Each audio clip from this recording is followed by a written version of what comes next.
সকালে ব্রেকফাস্ট শেষ করে আমি ও মাধবদা বাইক করে গ্রামের মধ্যে বের হয়ে পড়লাম। সুসজ্জিত সাঁওতালি বাড়ির মধ্য দিয়েই আমাদের যাত্রাপথ।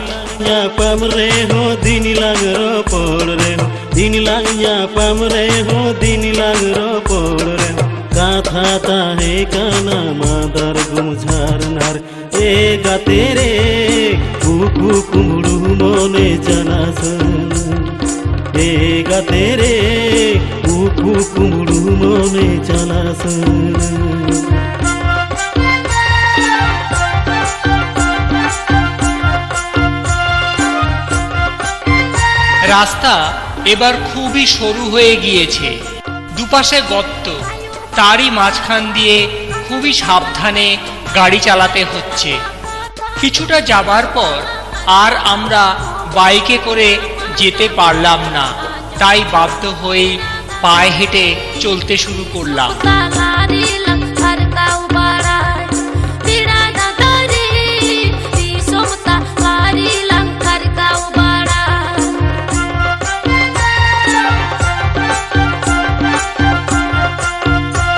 পৌঁছে গেলাম এক অদ্ভুত সুন্দর জায়গায়।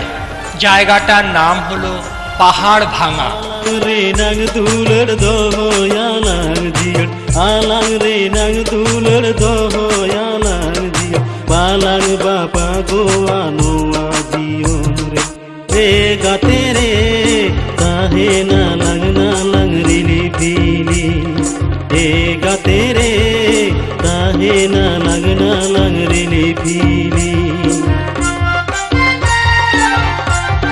চড়ুইভাতির এ এক মনোরম জায়গা। স্থানীয় লোকেরা এখানে পিকনিক করতে আসে।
এবার পৌঁছে গেলাম একটা আখের ক্ষেতে।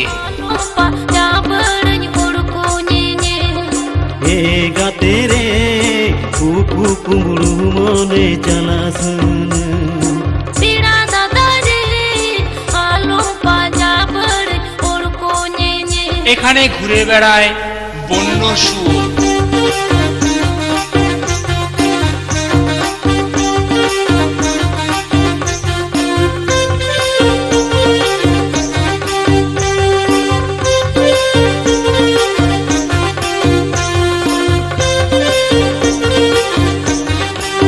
নদীর উপর তৈরি হয়েছে সিমেন্টের এক বড় ব্রিজ।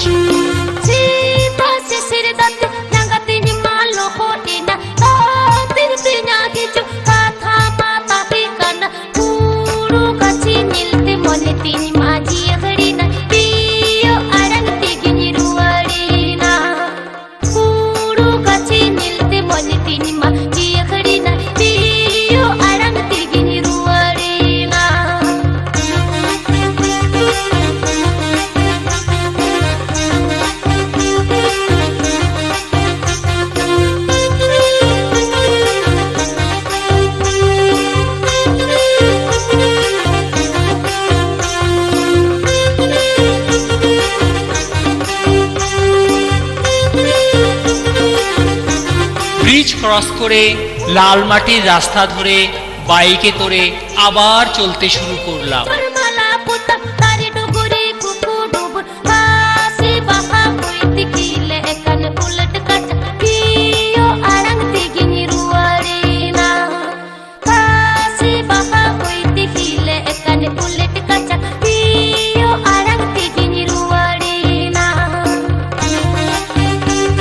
পৌঁছে গেলাম গ্রামেরই পাথরের ছোট্ট মন্দিরে। মন্দিরে পৌঁছাতে গেলে আমাদের এই নদীটিকে ক্রস করতে হবে। এই নদীটির নাম হলো গুডরা নদী।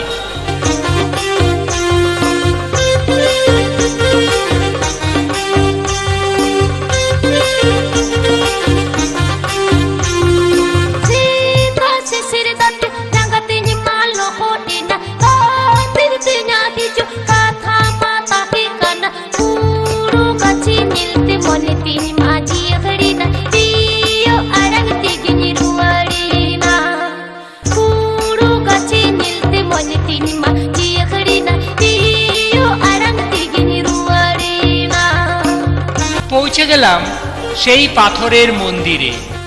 দুটো বড় বড় পাথরের মধ্য দিয়েই যাত্রাপথ। দূর দূরান্ত থেকে আদিবাসীরা এখানে পুজো দিতে আসেন।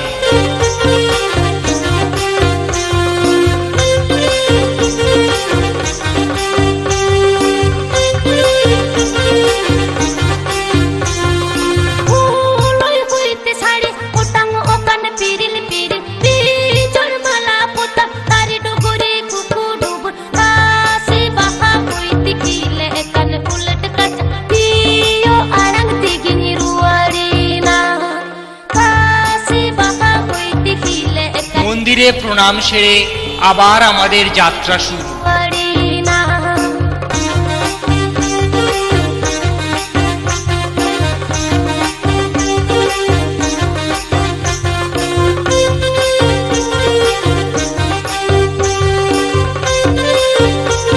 আমাদের বাইক এসে থামলো পাথর চাকরিতে। 3 মাথার মোড়। সামনে সুবিশাল প্রান্তরের মধ্যে আছে একটা স্কুল।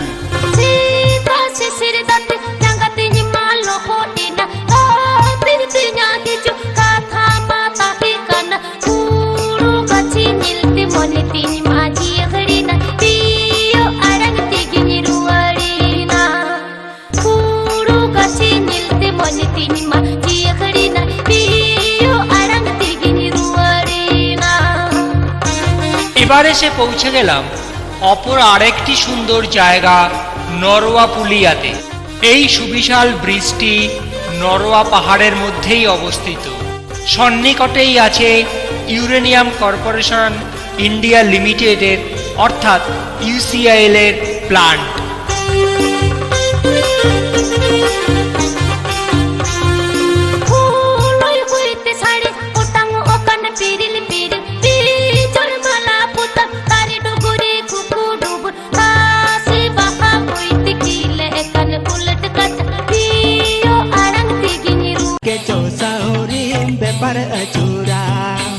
রিসোর্ট থেকে আমরা বাইরে বের হলাম, তবে এবার পায়ে হেঁটে। গ্রামের লোকেরা স্বতঃস্ফূর্তভাবে আমাদের সাথ দিতে লাগলো।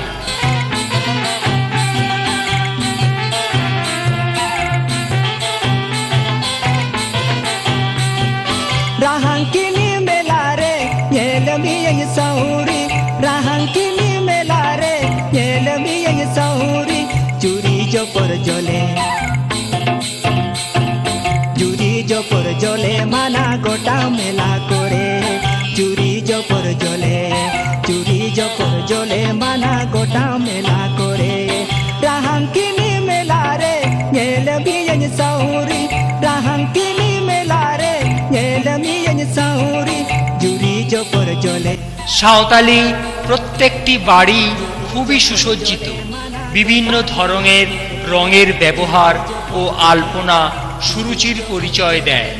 গোটা মেলা করে চুরি জপর জলে, চুরি জপর জলে মানা গোটা মেলা করে, চুরি জপর জলে, চুরি জপর জলে মানা গোটা মেলা করে, চুরি জপর জলে, চুরি জপর জলে মানা গোটা মেলা করে।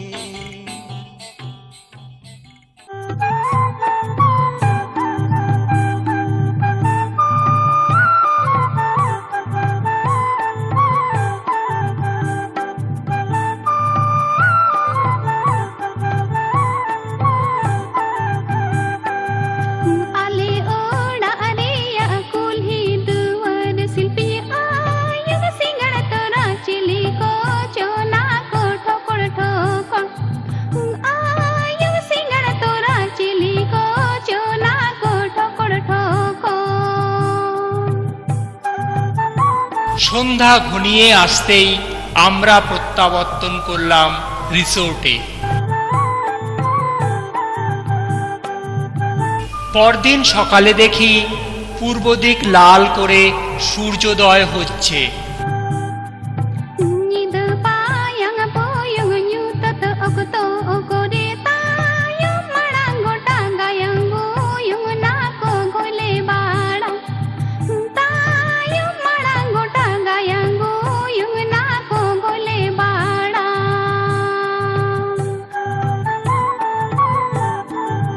রাত্রিতে সিকিউরিটির জন্য তীর ধনুক সহযোগে পাহারার ব্যবস্থা আছে।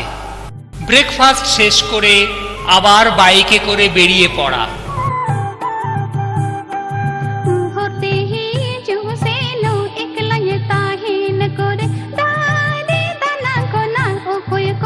প্রায় 15 কিলোমিটার বাইক চলবার পর আমাদের বাইক এসে থামল রঙ্কিনী দেবী মন্দিরের সামনে। প্রথমেই এলাম রাধা গোবিন্দ মন্দিরে।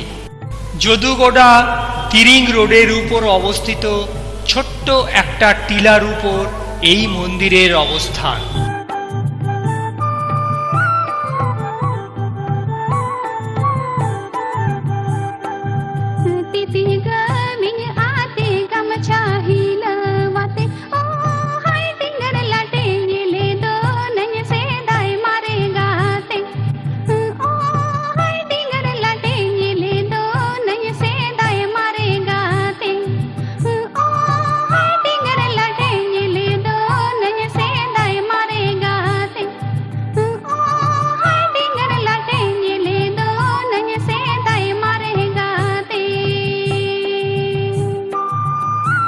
মন্দিরের বিগ্রহ এখানে রাধা কৃষ্ণ।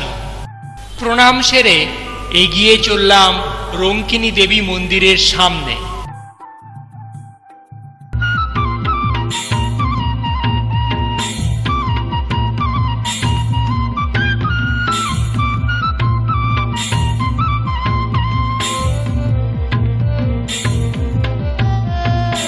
রঙ্কিনী দেবী মন্দিরে পূজার জন্য দেখলাম মহিলাদের লম্বা লাইন। পারম পুরু পারম রে দিশম পারম দিশম রে রুমুনি রূপমুনি চূড়ামুনি গো মায়া নারী চিকন তো পাকে রুমুনি রূপমুনি চূড়ামুনি গো মায়া নারী চিকন তো পাকে।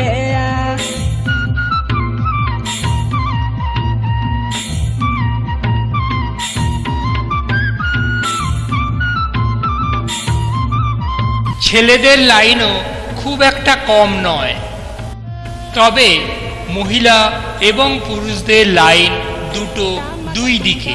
সাড়ে সাড়ে ঘুড়ি চড় চুড়ি তালার চারে আখড়া তালারে রুমুনি রূপমুনি চূড়ামুনি। রাজা ধবলদেব এখানে মা দুর্গার মন্দির তৈরি করিয়েছিলেন।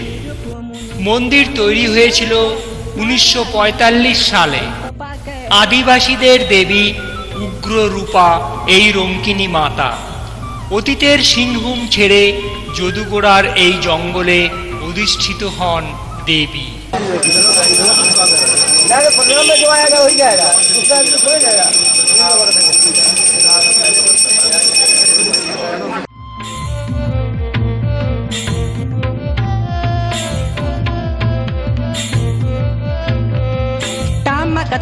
মনস্কামনা পূরণের উদ্দেশ্যে দলে দলে ভক্তরা এই মন্দিরে পূজা দেন।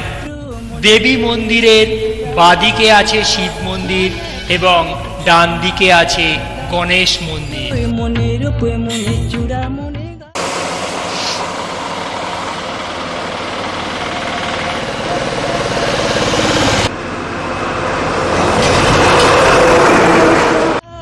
মনে বলি বাই বাই গান।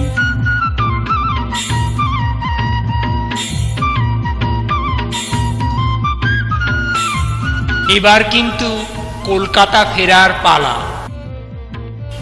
পৌঁছে গেলাম টাটানগর স্টেশনে। এই 3 দিনের সুখস্মৃতি মনের মধ্যে খালি ঘুরপাক খাচ্ছে। জনশতাব্দী গাড়িতে যেতে হবে কলকাতাতে। শুরু হবে আবার সেই ব্যস্ত জীবন।